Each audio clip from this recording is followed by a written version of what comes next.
There is no one else in creation like you. There's nobody like you.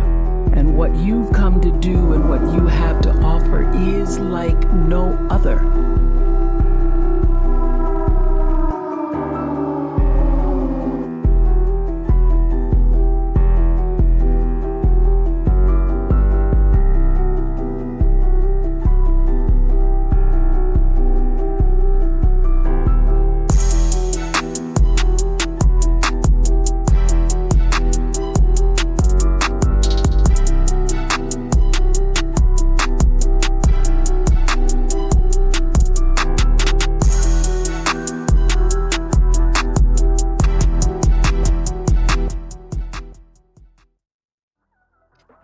Hello, everyone. Welcome to Season 2 of the Uncommon Connector, Functional Training Zone's career awareness platform. And we connect students to information so they don't waste precious time, talent, or tuition. So we're a little bit different. We're unique. We connect people in a different way, not through like coursework or, any kind of specific study to learn about an industry. We actually bring the professional in. Someone who has been in the career and has had success and helped others too. So today we get the pleasure of interviewing Ms. Janine Wiggins, and her company is called Resumes by Janine. She's a federal resume writer. She's a professional, and she has an interesting story because she didn't start out that way. It was an uncommon way, which many people used during COVID to really get into a gainful career. So I'm so excited to hear from you. And Ms. Neen, I'm going to call you Neen if that's all right. That's perfect. That's my nickname. That's what most people call me. So that is perfect. Wow. I sense a sense of a Southern background, maybe in your voice a little bit. I could be wrong. Is that what I'm hearing? Are you from the South? So I do live in the deep South of Alabama. I'm not from here per se. I'm an Afro-Latina. I was born in Panama, the country, but we immigrated to the United States when I was a little girl. So I have been in Alabama for over 30 years. Wow. Okay. So you've got some background with like moving around in geography and cultures and people. And I can only imagine that experience translates into what you do now. So, yes, it really does. Yeah. So can you tell us a little bit about, the work you do? Yeah. So I am a federal resume writer, a career coach, and a job search strategist, all for federal careers. So if you're looking to land a job with the federal government, that's what I can help you with. Or if you're in the military and you want to transition out of your military role into a civilian or a government job, that's what my team and I help with. Man, so I've been listening to you just through our conversation a little bit, and then I'm also reading your content, your email, right? Yeah. And one thing that really stood out, especially with what you just said, like military help, spouses, you have several career paths to get to exactly where someone needs to be for their specific resume. Yes. So with the federal government, I like to think of the government as, let's pretend it's a hotel, like a resort. When you're on a resort, you can enter through the front door, you can go on the side door, you can go through the pool and get to the inside. Well, that's what a hiring path is in the federal government. It's just the pathway that somebody takes to enter into the system.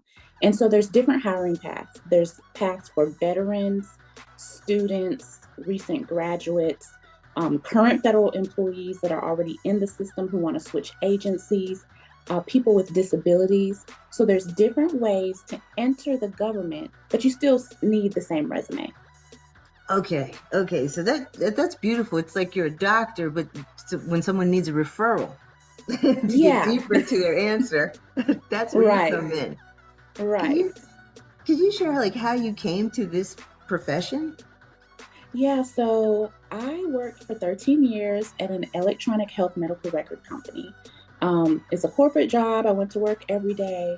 But in 2015, I decided that, I needed some more money. And I also wanted to help people.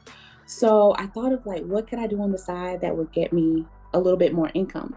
And I came up with resume writing because I was already helping my friends and family with that. Like I was the go-to person for that. So I decided to turn that into my side hustle. Well, after a few years of doing that, I was like, wow, people really can make money with this.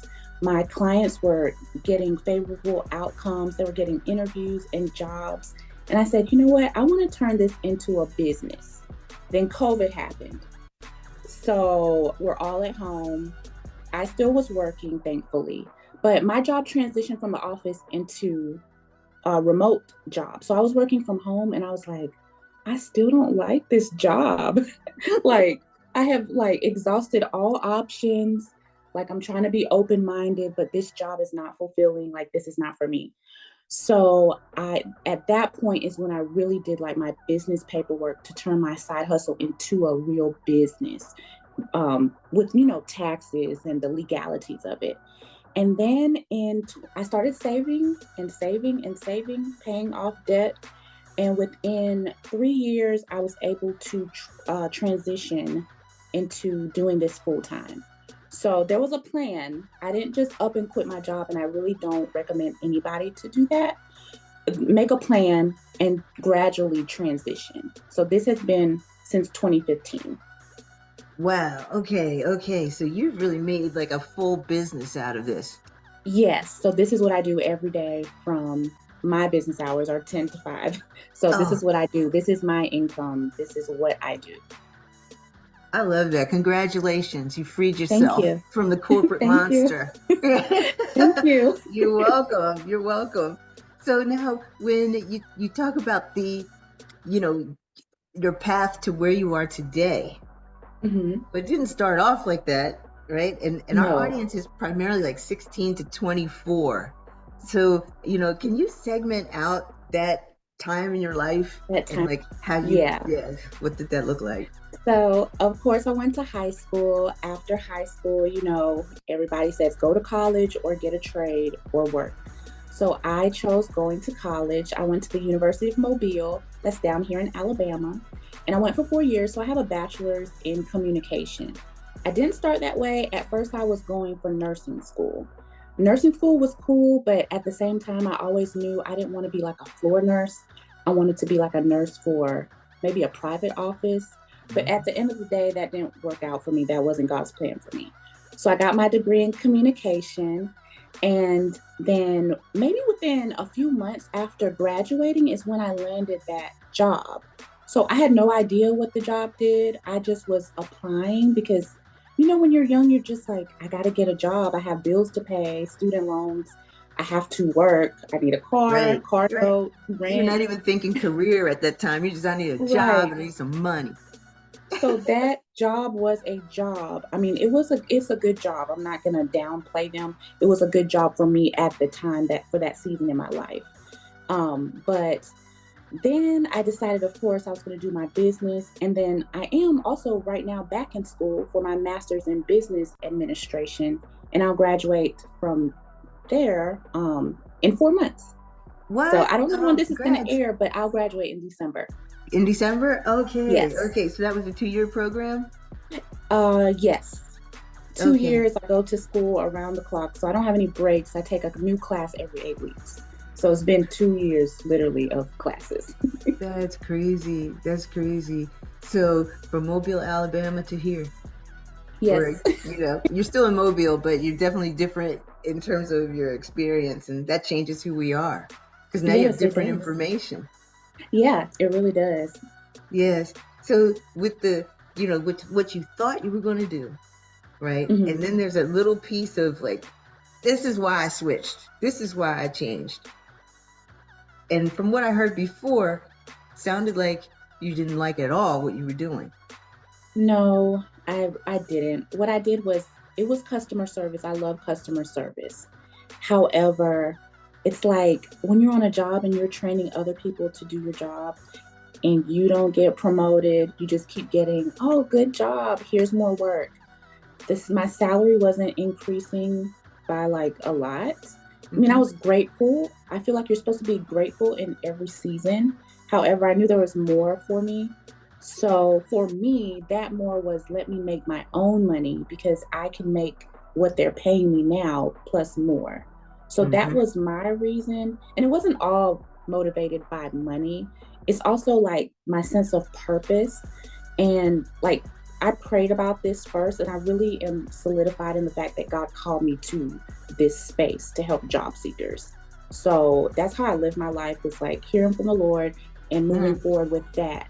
So if I wasn't called to this place, because it is hard working for yourself, then I don't know how to be doing it. Right. You became a true Mhm. entrepreneur. Yes. Hmm. Specialized. Yes, And it worked out for you. it did. So did you at some point have to get some certifications? Because I know you were trying it, and that was just regular resumes. But to Mhm. get into this specialized area of federal resume Mhm. writing, that's a whole another ball game. Yes. So there's a book by Catherine Troutman that I read. I don't remember the name, but if you Google her name, she has a lot of books on federal resume writing. So I self taught myself, but then I actually took her certification course and I became a certified federal career coach and certified federal job search trainer. And the reason I took the course was to learn more of the ins and outs of the federal government because I'm not a federal government employee. Like I worked in corporate. So there are different things like the hiring path, the pay scale, just different things that the government has that corporate is not always exposed to, or different terminology. So I took the certification because I just wanted to be able to bridge the gap and speak to my clients on that knowledge level. Right. And then further your education because you're Yeah, going to be of course. getting your master's in December. Yes, and that master's is helping me with some of the business aspects of running my business. So, and I'm not going to say that I'm never going to go back to the corporate world because eventually I do see myself like teaching Mm, college. I would love to teach business mm. at like a college level. So I'm not going to limit myself to say this is all I can do forever. So I just want to let the viewers know it's okay to switch your pathways and try different things and see what works for you. If it doesn't work, try something else. Like just don't stop trying with Hmm. your career. Wow. Yes. I mean, it's so often people want to quit because it's hard, right? But the It is. success is like just one more try, meet Mm-hmm. somebody who can show you the way. And that's what this Right. platform's about, being able to Right. And I connect love people that. that have done it, right? So Yes. if you had to say, the differences with a federal resume and then the standard, what do they Mm-hmm. call it, civilian resume? Yeah, you can call it standard or civilian, either of those. Okay, okay. Hmm. What would you say, like, the big thing to look for? I mean, I would personally, if I was in someone's shoes and I knew about this podcast and I knew you were out there, I would connect to you before I Right, tried to get applied and denied. right. Right? I welcome all connections, but there's like tons of differences. But I'll say the top differences, one is the length. So, with the standard resume, you're going to have 1 to 2 pages. And those are going to be short bullet points because you want the recruiter or the hiring manager to get like a glimpse of who you are and invite you to an interview. With the federal, you're going to have a good 3 to 5 pages and sometimes even up to 7 or 8 because your federal resume is your application. There's also more details on your federal resume, like include your salary, your past salaries, your supervisor's names, their contact information. You can put references on a federal resume.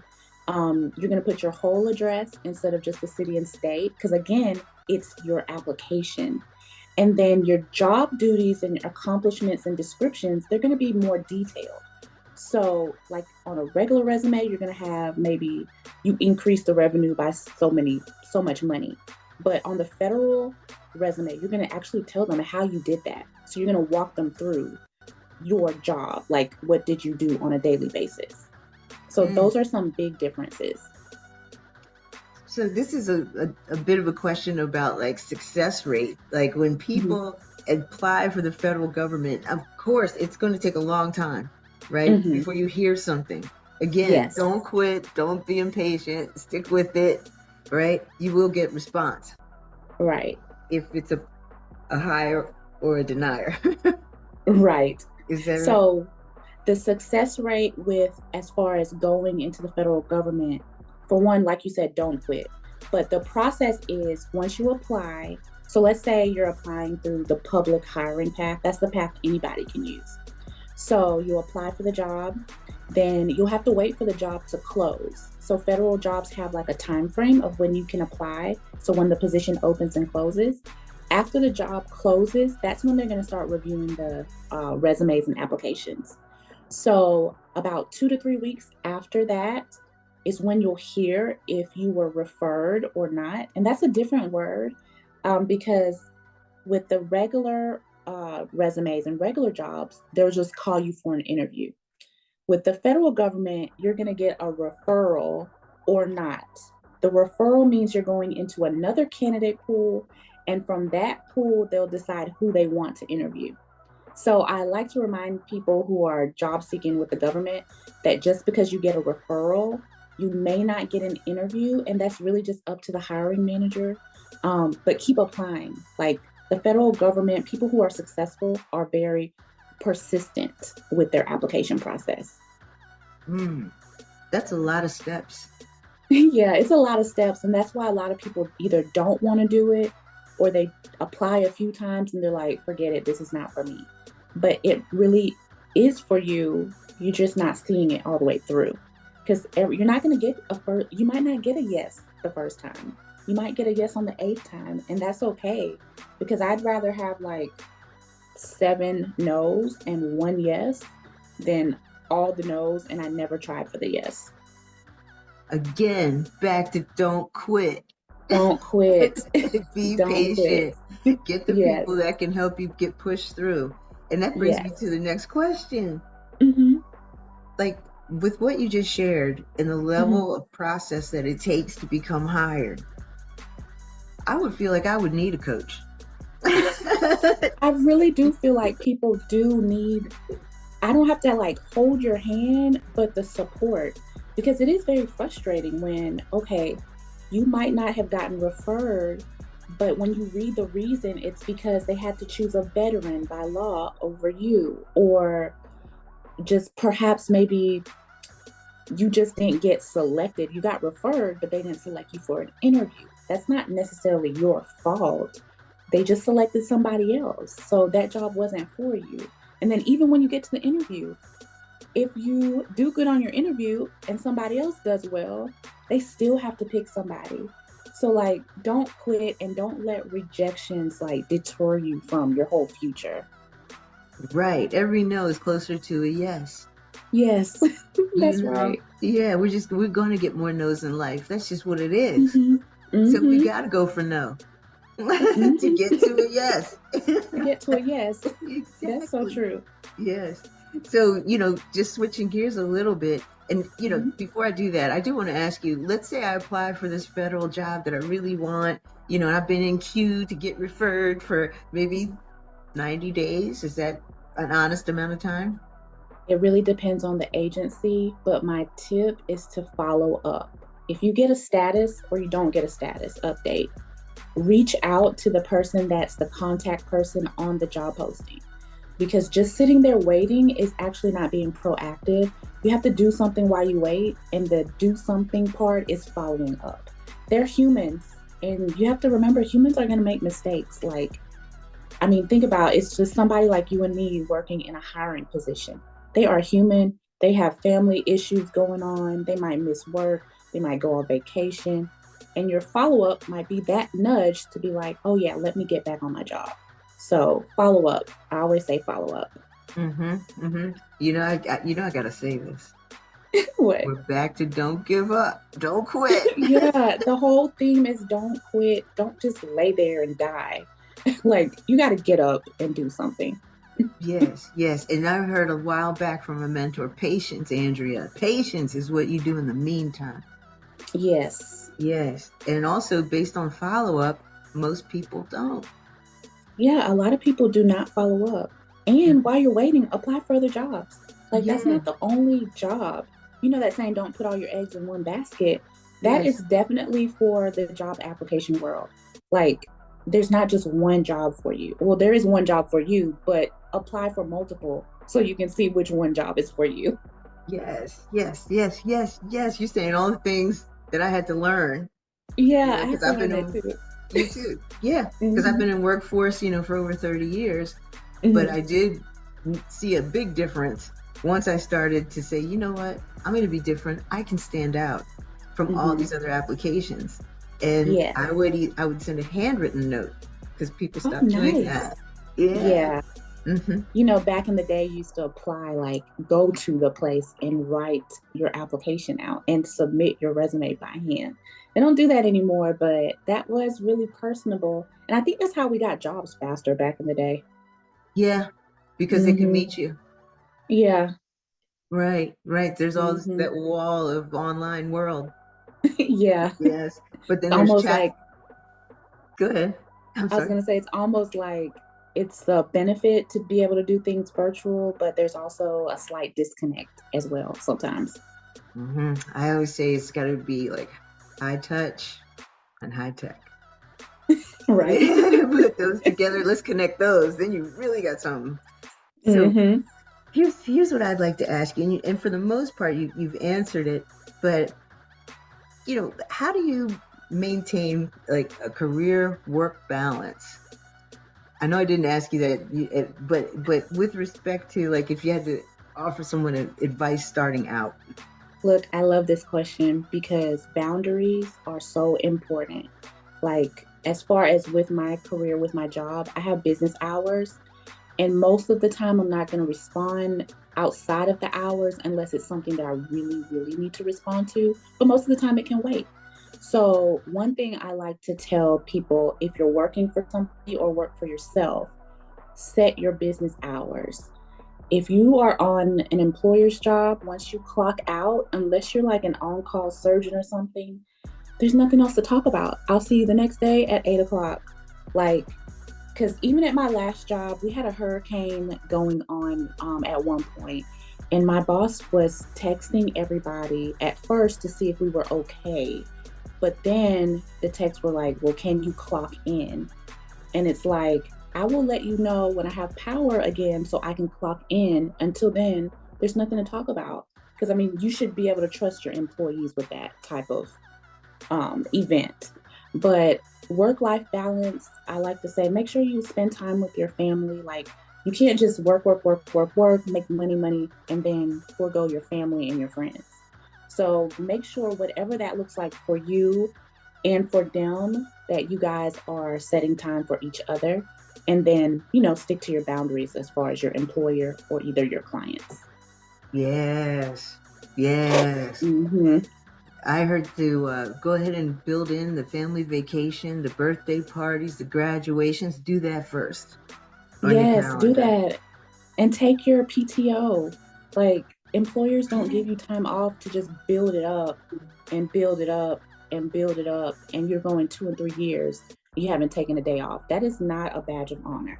That just means that you have problems letting go, or you think you're that valuable that the company can't do anything without you. And they can. Because if you died Mhm. tomorrow, they're just going to replace you. So take your PTO. Take your I'm all for a PTO. vacation. Yeah, Hmm. come back refreshed and strong, making Yes. less mistakes, or Yes. taking longer lunches or coming in late because you need that PTO. Right. And your mind needs that. Like, your mind needs rest. Even if you don't go anywhere, stay home, watch Netflix, play with your kids, your dog, talk to your husband, spouse, rest. Like, your mind needs rest to function optimally. Right. I forgot what PTO stood for. Oh, paid time off. That's it. Yeah. Back to the money. Back to the money. So, what advice would you give yourself 15 years ago? Oh, 15 years ago would be like, be gracious to yourself. You're going to make mistakes. Just give yourself grace. Like, sometimes I'm really hard on myself because I'm a borderline perfectionist. I like to do everything in order all the time. I'm a planner, but I've learned in life, like, everything doesn't always go as planned. And at that point, you have to just readjust. Like, you can't stay there and like get into a dark place because your plan is single. And you also can't rush anything. So I would say give yourself grace. I feel like giving yourself grace covers all of that. That's what I would tell myself, my younger self. Yes, that's a big deal now. Mm-hmm. I'm here in Baltimore, and I just have been seeing all these signs, and they say be kind all over the place. Yes. And it's not just for other people. We have to It's give for ourselves yourself grace. too. Yeah. Yeah, because we're all learning and we're trying to grow, and growth is hard. Yeah, growth is hard. You live and you learn, and in that you make mistakes, and it's hard. Yeah, and worth it. Yes, it is. So now, just to bring it into like this type of platform that we're on with career awareness. Now, some people believe it's career preparedness, but in functional training zones world, we feel like people don't know that certain jobs are out here, or certain industries even. And there's so many more new ones that have popped up since COVID. Gig economy and hustle culture is here. Right. Yeah. So, you did it, and you made like a thriving business out of it, and you're getting more, education around it, so you can help more people. You're not going to be at any loss, right, for, clients, right? But right. Why are platforms, if you can share how functional training zone, why do you think they're important to young adults? I think this platform is super important because, for one, it lets young adults see that there's other people out there going through whatever they're going through. Like, it bridges the gap between, social media really highlights the highs, but here we can be transparent and talk about some of the lows. And we can also be transparent in giving advice. So it's helpful to young people to just be able to get that boost, that confidence, to feel motivated and get some information and resources that they need. So Functional Training Zone is really doing an amazing job bridging that gap, especially for the younger generation. I say younger. I was that generation, but bridging that gap, because I didn't know certain things at that age. I was just doing what I thought I was supposed to do, and I didn't realize there were other options out there.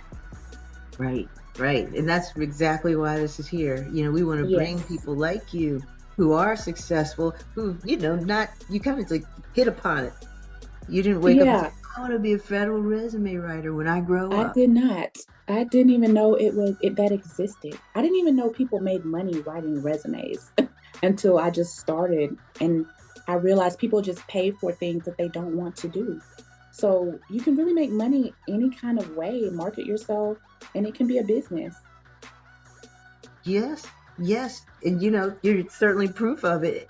And now I've just got to ask, how can people find you? Where can they go? So you can find me across all social media platforms. On LinkedIn, my name is Janine Wiggins.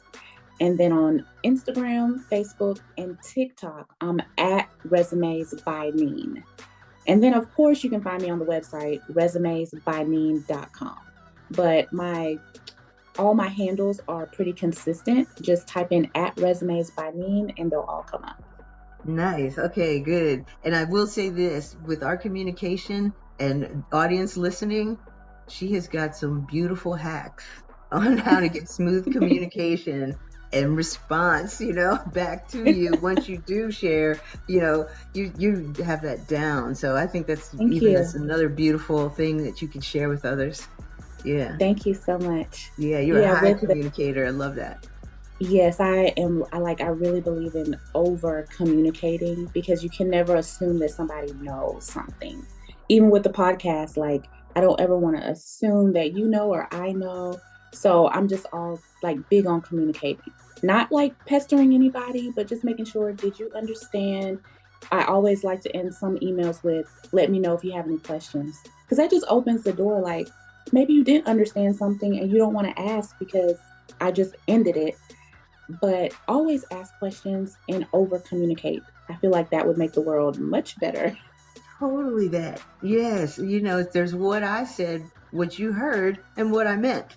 And somewhere, all that's got to sync up, right? For the message to be one-to-one. Right. Because you might say something and somebody interpret it somewhere else, and then they never say anything else to you again. And it's like, what happened?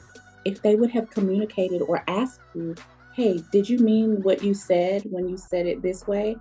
Oh, no, I didn't mean it like that. And apologizing. I apologize if that's how you took it, but that wasn't my intent. So, like, communicating can really fix almost everything. Yep. And that other part that which you just did, which is be kind. Yes, be kind. You know, I'll take ownership. My fault. Mm-hmm. Let's start again. Do you do do-overs? Right. Yes. Look, it depends on what it is. Depends. Some things you should just know you're not supposed to do, but for the most part, yes. Second chances are okay. I almost try anything twice. Just to make sure. So this has been really delightful. I think we've helped some people today. And you all know Janine, Resumes by Neen. She's given her platform and social handles out. And I tell you what, I want to have you back. Would you be open to coming back? I want to hear after your classes are finished with the master's degree and, you know, how things have changed and how your business has changed through that certification. Yeah, I'd love to come back. Yeah. And give you guys an update. Oh, good. Well, everybody, thanks for tuning in today. I'm Andrea Jane from Functional Training Zones platform, the Uncommon Connector. And we're here again with Janine Wiggins, Resumes by Neen.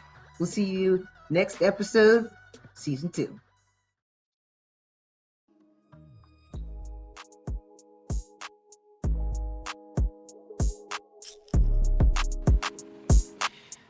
Valuable commodity I know of is information. Wouldn't you agree?